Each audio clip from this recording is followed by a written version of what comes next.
भटकल के मौलाना शब्बीर को मंगलुरु की सेशन कोर्ट ने दहशतगर्दी के इल्जामात से बाइज्जत बरी कर दिया है।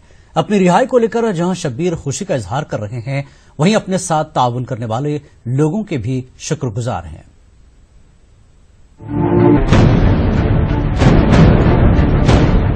दिसंबर 2008 में पूना से दहशतगर्दी के इल्जाम में गिरफ्तार भटकल के मौलाना शब्बीर को मंगलुरु सेशन कोर्ट ने तमाम इल्जामात से बरी कर दिया। मौलाना शब्बीर को फेक करेंसी रखने के इल्जाम में गिरफ्तार किया गया। बाद में उन पर जिहादी लिटरेचर रखने का इल्जाम लगाया गया, लेकिन पुलिस मौलाना शब्बीर पर इल्जामात साबित करने में नाकाम रही और सच सामने आ ही गया। अपनी जिंदगी के कीमती 8 साल जेल की सलाखों के पीछे जिंदगी गुजारने वाले शब्बीर जहां अंदरूनी तौर पर टूट गए हैं, वहीं इन 8 सालों में शब्बीर के घरवाले भी बेहाल रहे। ईद, बकरीद और शादी ब्याह की तकरीबात शब्बीर के घरवालों के लिए कभी खुशी का बायस न बन सकी। मौलाना शब्बीर को कभी पूना तो कभी बेंगलुरु तो कभी मंगलुरु जेल की सुनसान दीवारों के पीछे झोंक दिया गया।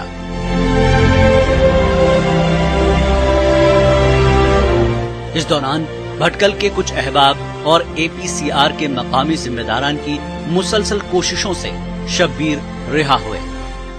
न मैंने कभी सोचा भी नहीं था, लेकिन तरह तरह की झूठे इल्जामात लगाकर मुझको बंद कर दिए गए। जैसा कि मैं 2008 से मैं जेल में हूं, लेकिन 2010 के केस मुझ पे फिक्स करने जा रहे हैं।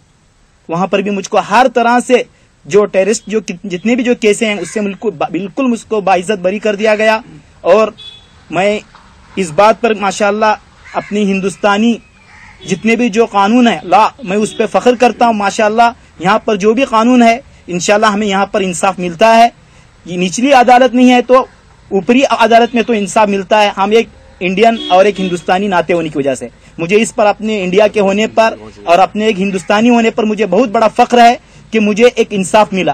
कितनी परेशानी होती थी मुझे, इतनी परेशानी। मेरा बच्चा इतना अच्छा, कुछ नहीं सो क्या नहीं सो मेरे बच्चे कुल्ला को दाली ना कई कुल्ला को दाली ने कुछ सबूत मिला तो तभी हरकत न था। मेरा बच्चा कुछ करे अबल को लेकर हाँ जान दे बल को लेकर मैं बोलती थी ऐसा करे सोचा ऐसी सजा मिले देने अल्लाह बल को। मेरा बच्चा कुछ करे ना अपना पढ़ना हुआ अपे हुआ, किसकी पंचायत में नहीं, किसकी इसमें नहीं, बात में नहीं, चीत में नहीं, क्या भी नहीं, सिर्फ अपना पढ़ना, बच्चा को पढ़ाना, ये तक उसका काम। मुकदमे की पैरवी करने वाले वकील और भटकल के APCR के जिम्मेदारान ने मौलाना शब्बीर की रिहाई को सच्चाई की जीत से ताबीर किया है। इसका इन्वॉल्वमेंट नहीं था, शब्बीर मौलाना का कौन सा भी इन्वॉल्वमेंट नहीं है, ये लोग छूट के आएंगे बोल के मुझे पूरा भरोसा था, वैसा ही हो गया। और उडुपी में जो हमारे शांताराम शेट्टी जो एडवोकेट है, सीनियर मोस्ट है, उन्होंने ही ट्रायल फिक्स किया, सो उन्होंने ही चला के उन्होंने ही एक्विट करा। इस सिलसिले में APCR ने इब्तिदाई से एक कोशिश की कि मौलाना, चूंकि अदालत उनके सिलसिले में फैसला नहीं सुनाई थी कि वाकई में मुजरिम है, और इसी को हम बुनियाद बनाते हुए कि जब तक अदालत इस बात का फैसला नहीं सुनाती हम उनको मुजरिम नहीं मानेंगे। APCR का ये मकसद और ये तरीक़ाकार भी रहा है कि जब तक अदालत जिसके बारे में मुजरिम का फैसला न सुनाए हम उसको मुजरिम नहीं मानते और उस सिलसिले में पूरी तरह तगद और जदोजहद करते हैं।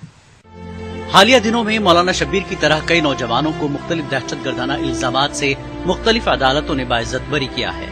इनमें से तो कुछ ऐसे भी लोग थे जो बेकसूर होते हुए 10-10 साल जेल में गुजार चुके थे। मौलाना शब्बीर भी इन्हीं नौजवानों की तरह हुकूमतों से अपने कीमती 8 साल का हिसाब और इंसाफ का मुतालबा कर रहे हैं। भटकल से ETV न्यूज के लिए सैयद अहमद सालिक की रिपोर्ट।